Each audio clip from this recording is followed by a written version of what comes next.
Hi guys, good evening, alas 6 na ngayon. So bibigyan ko kayo ng update guys sa aking garden. Ito pala yung ayan, malalaki na yung mga tanim ko na malalaki na siya. Ayan guys, mga eggplant, talong, malalaki na yung mga talong guys, at saka matataba kasi sa gamit namin na abono dyan is ipot talaga. At ito na ngayon yung kamatis. Ayan guys, nakalipat na yung kamatis dyan. Ayan. So, diba guys, ang ganda. Malalaki na rin yung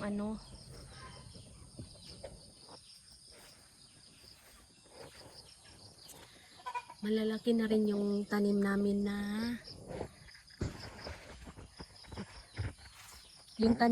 na watermelon nandoon banda. Ayan.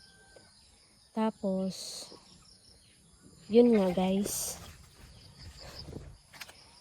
Tsaka may parating din kami na RTL. Gabi na raw darating kasi nasa dait pa. Yung tracking nasa dait pa. So guys, ayan yung binhi siya ng guys, upo. At least nabuhay man siya. So nandoon pa yung yung isang linya na guys.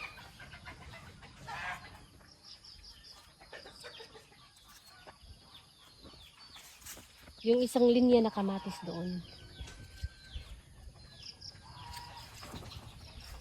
Tatawid tayo sa ating bakod. Babaliktarin ko na nga yung camera. Ayan guys. Ito pala yung kamatis na binhi doon. At ito yung na-transplant na lini. So ang ginawa, since ang lupa dito ay medyo hindi naman katabaan, ang ginawa hinukay muna. Tapos nilagyan ng mga patay na dahon, at naglagay din kami ng ipot ng manok. Yan guys. So hindi masyadong organize yung namin kasi yun nga, kasi simula pa lang ng aming ginawang garden. So ito na ngayon ang kalabasa. Nagsimula na siyang umakyat sa hagdanan papunta sa kanyang bahay guys. Ayan yung bahay ng kalabasa. Ayan. So ito, nakanet na siya. Ayan, nakalagay, nakabakod na ng net para guys hindi man lang pasukan ng manok. Kasi yung manok ang gusto halukay. At ito naman yung namin, yung ampalaya, lumago yung 1, 2, 3, 4, 5, 6 na puno ng ampalaya. So far guys, okay na yung bunga niya. Ayan, ito. Medyo mahaba yung bunga niya. Ayan. At sa awa ng Diyos, siguro matagal pa matagal pa ang pagbibigay ng bunga nito. Ayan guys. So at least libre na ng pagkain. I mean, malibre na kami ng ulam. At ito naman guys, yung siling labuyo. Ayan. At yung namin, Ayan, nakakatuwa kasi guys, dati ano lang, parang laro lang yung ginawa ko ba. Ayan. Parang laro lang na since wala naman akong ginagawa, so naghakot ako ng mga bao, not bao, bunot, coconut husk. Ayan, ginawa ko siyang, tinorma ko siya na garden. Ayan. Tapos nilagyan ng lupa na mataba. So yun na nga guys. Ayan, ito hindi maganda, nabali. Ay. Nabali guys, nabali. Siguro napasukan ng ano to, ng manok, yung sisiw ba. Sige na lang, what to do. Ayan, kamatis sa ilalim ng talong. At may nagbigay din sa amin ng seedlings ng pichay, kaya meron kaming pichay. Ayan. So yun na nga guys, alagaan lang talaga siya ng dilig kasi tag-init na ngayon. Kaya ayan, sabi nila tanggalin daw tong ano. Ayan oh, namulaklak na siya guys oh. Namulaklak na siya guys oh. So may nakikita akong video na tinanggalan ng ano guys. May nakikita akong video na tinanggalan ng bulaklak yung ampalaya. Yung unang bulaklak. Ayan guys oh. Yung kamatis namin guys oh. Ano na siya, 2 days nang nailipat din.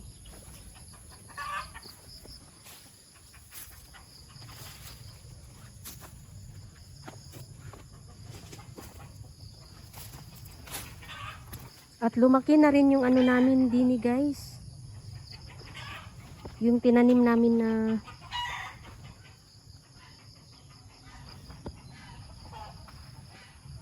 watermelon.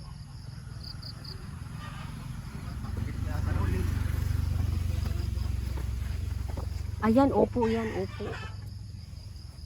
Ito watermelon. So yung watermelon guys, gagawin din namin ng bahay para magkaroon siya ng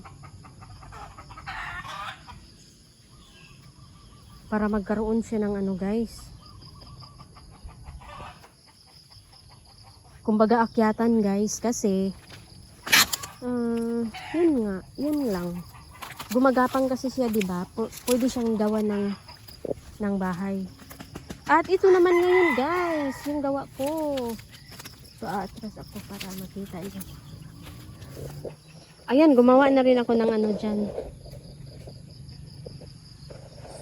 Ayan oh. Gumawa ako ng another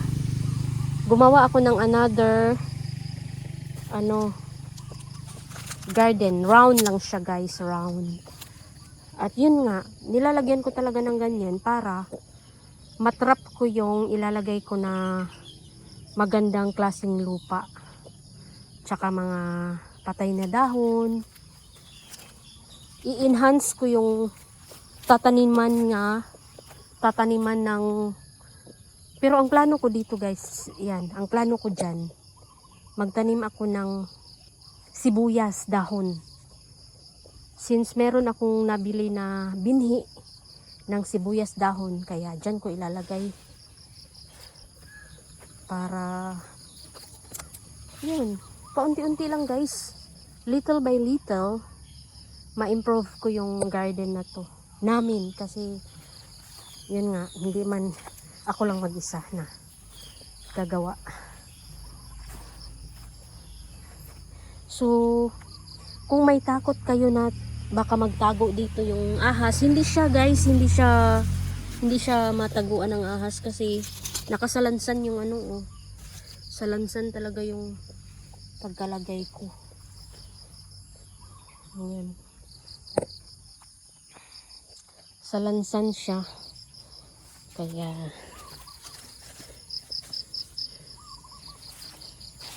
i-improvise lang yung lupa. I mean, i-enhance lang yung lupa. Tapos tamnan. Tamnan na siya guys. Para magkaroon ng buhay. Magkaroon ng buhay. Magkaroon ng sagana. Magkaroon ng sagana. So tuwing umaga guys, yan nakikita niyo dyan. Dyan ang sunrise. Tapos dito naman yung sunset. Sunset. Sunrise, sunset. Tapos yun. So ito, pag umaga, tapos yung tanghali dito na yung araw. Saka pa lang grabe yung init na maibibigay dito sa garden. Kahit papano, hindi siya masyadong bilad na bilad guys sa araw. So hindi siya mamamatay kumbaga. Sa sobrang init, hindi siya mamamatay. So may saging din dito guys oh. Ayan.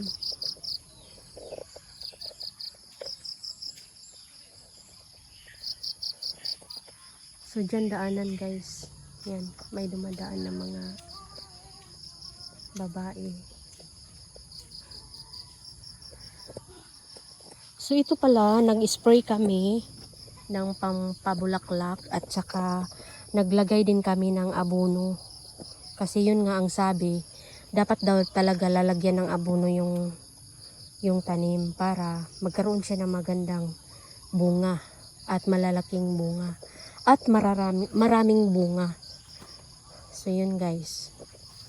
Ayan guys. So yung manok namin nasa labas pa yata. Tingnan ko nga. Ayan, gabi na din. Siguro may 6:30 na siguro din. Ayan. So, nag-aantay pa rin. Nag-aantay kami sa dadating na manok. Kunti lang naman ang manok na order namin na pangdagdag lang doon sa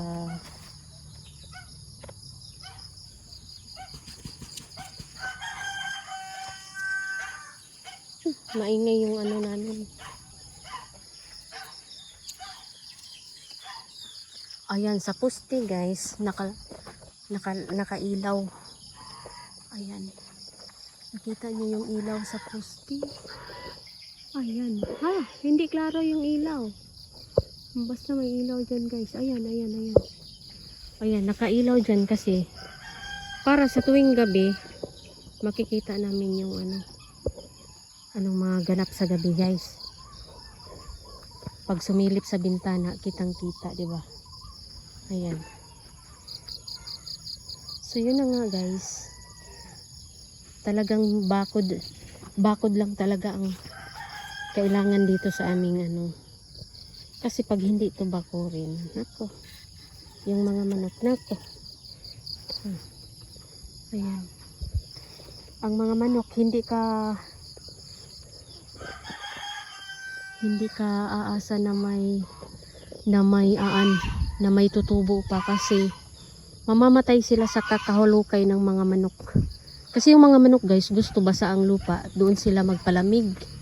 Ayan. So yun lamang po ang update guys. Yun lamang po ang update guys. At ako'y pupunta ako sa manok para i-close na yung kortina ng manok guys. Ayan guys. So doon na tayo sa manok. Sa manokis.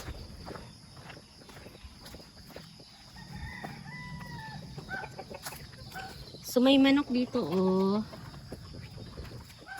yung pitra yata ang tawag nito. So yung itlog niya nilimliman niya at napisa na 2 piraso lang. Ay aba ayan na ang 4 na sisiw. Ayan na ang 4 na sisiw. Ano na dyan. Aha.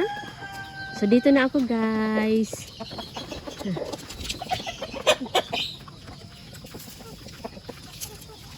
Ayun, magsarado na ako ng aming kulungan. Isasarado ko na ang aming kulungan sa gabi. Kasi nga guys, malamig sa gabi din eh. Ayan, kumusta na kaya sila? Kumusta na kayo din eh? Ha? Naubos niyo ng pagkain niyo? Ha? Ay, naubos niyo ang pagkain niyo? Ayan guys, ang problema lang sa mga manok, kung yung binibigay mong pagkain, uubusin nila o hindi. Kasi kailangan talaga maubos kasi pag hindi, sa gabi may kababalaghan mangyari dyan sa gabi. May pumapasok na ibang taga ibang planeta. Ayan, ang mga manok.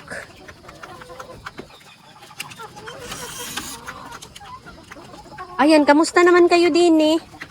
Ha? Gutom pa o hindi na? Ha? Ay.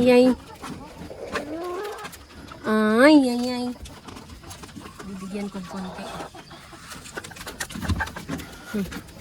Bibigyan ko ng konti guys. Kaya matagal pa man ang tulog nila.